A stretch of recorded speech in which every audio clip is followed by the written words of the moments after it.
8 divided by 1 over 4, then times 2. First we do this multiplication. 1 over 4 times 2.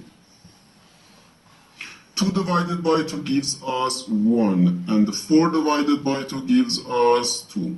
So here we have just 1 over 2. And 8 divided by 1 over 2. According to the KCF rule, K stands for keep, C stands for change, and F stands for flip. We can write keep the first fraction, change division to multiplication, and flip the second fraction. So we have 8 times 2, which equals 16. But this answer is not correct, because according to the order of operations, multiplication and division have equal priority, and we have to go from left to right. So here, first we have to do this division, then this multiplication. If we do this multiplication before this division, it is wrong.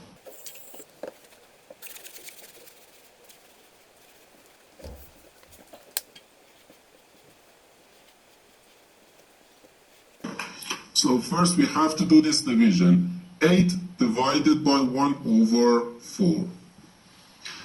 According to the KCF rule, we can write keep the first fraction, change division to multiplication, and flip the second fraction. And here we have times 2.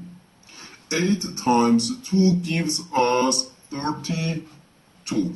So we have 32 times 2, which equals 64.